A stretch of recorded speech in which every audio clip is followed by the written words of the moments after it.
Hello and good day. This is Tony Starnod with Habanero Marketing. Hope you're all doing well. Back with another episode of the Marketing Lunchbox. And in this series, we're discussing how customers search online for products and services that they're interested in, and how businesses promote themselves to meet those searches with their promotional activities. And in front of you here, you have a diagram basically describing exactly how this is done. These are customers at the top and your business at the bottom. Now these arrows are indicating information flow.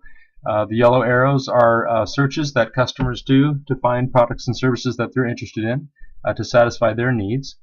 And the red arrows are promotional activity from your business to meet those searches and to find customers to do business with. Okay, so let's talk a little bit about your customers. Your potential customers or potential clients. They search both offline and online these days to find the products and services that will satisfy their needs.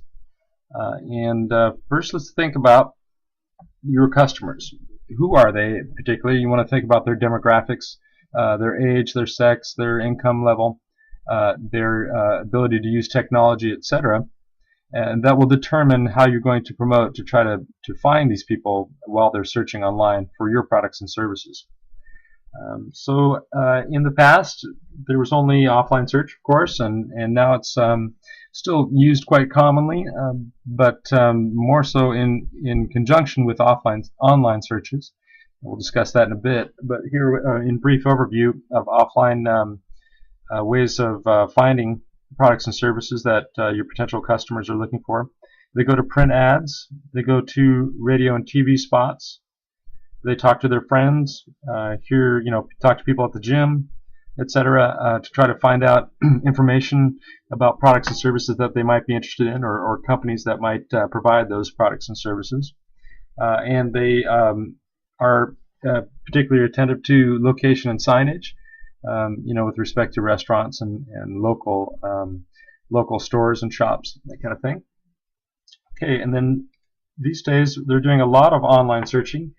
And we'll kind of go over that a little bit here. We have these cell phones, or the Apple devices or Android devices that they're using to search for products and services that will satisfy what they're looking for.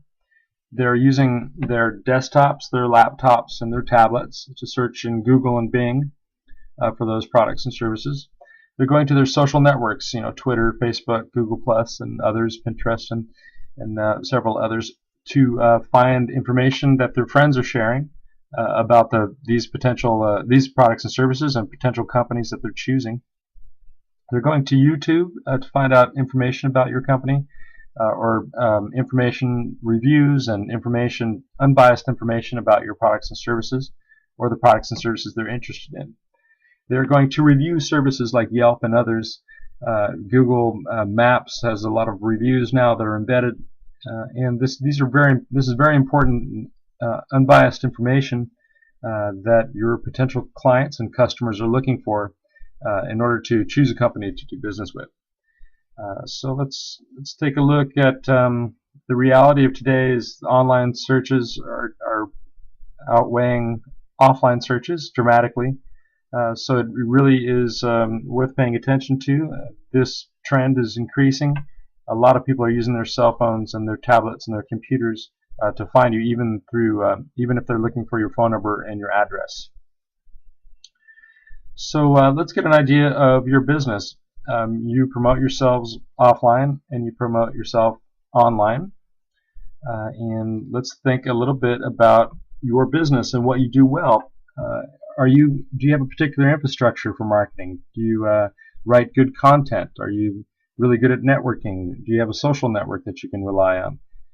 Or are you too busy with the nuts and bolts of your business and you need to hire a marketing person to take care of these things? It's becoming more and more common. Marketing is changing very quickly.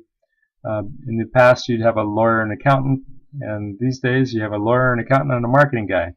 Marketing is changing so quickly and so rapidly. To stay on top of it, really need an expert involved to really take advantage and leverage the incredible power of the internet these days to bring in new business.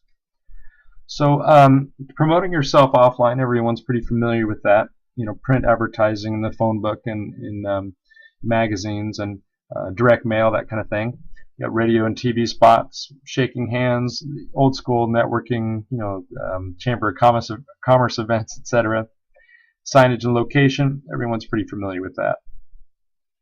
Now these days, online marketing is a very common way of promoting a business and a very effective way of meeting all those searches, those online internet searches for the products and services that you offer.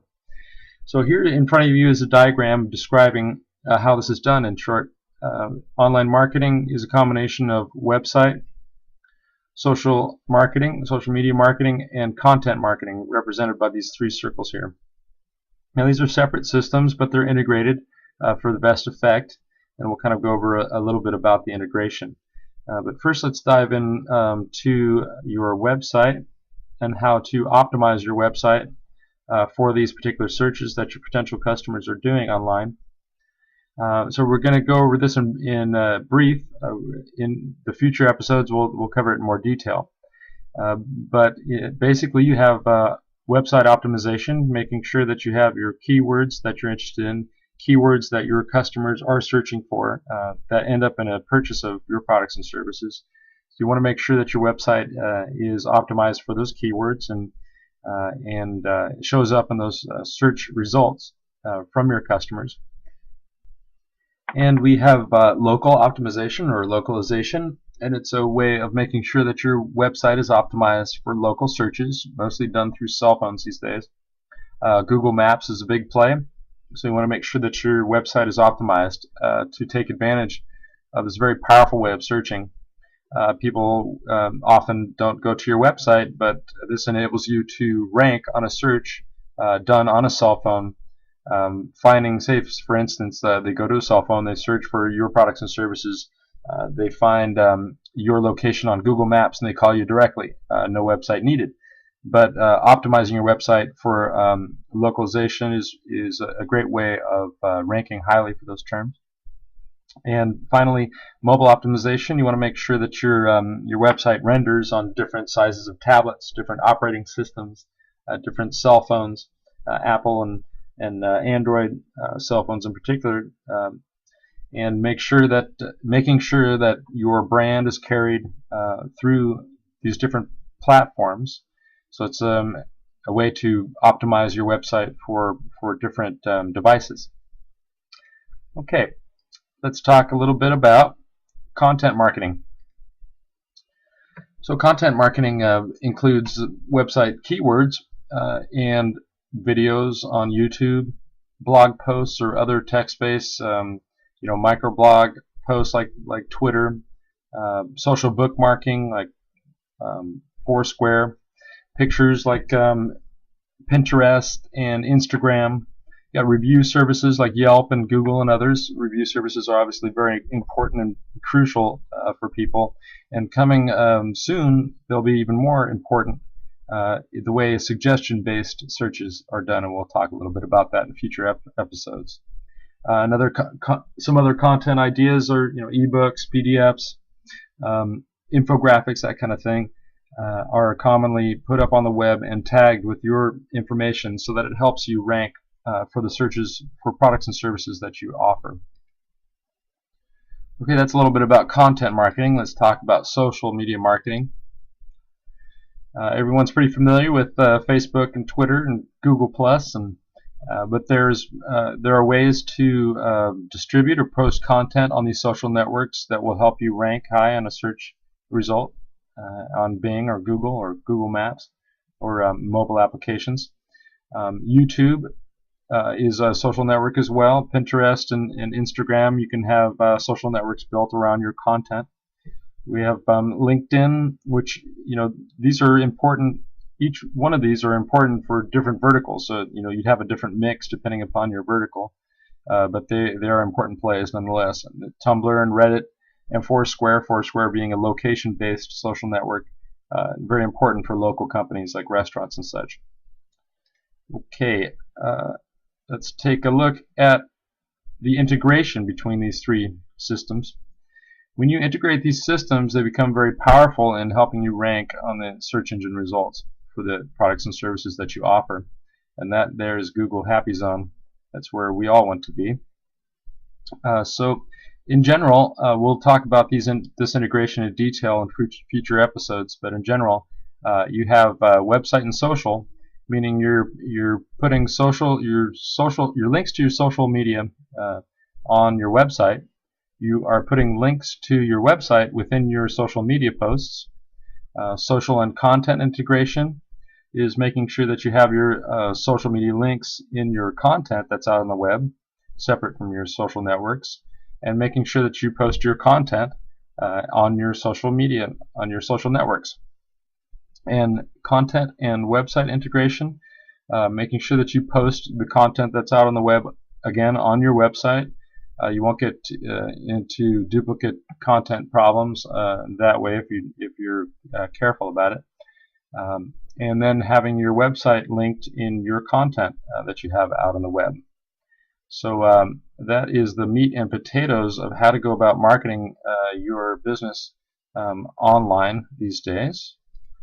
So Google Happy Zone is a very happy place for all of us. That's our goal in order to meet these customer expectations and these customer searches with our promotional activities. So this has been Tony Sternod with Habanero Marketing. Thanks for your attention. There's future episodes coming up at the Marketing Lunchbox and marketinglunchbox.blogspot.com. You can reach me at habaneromarketing@gmail.com or at 510-545-2054. Hope you all have a beautiful day, and we'll talk to you soon.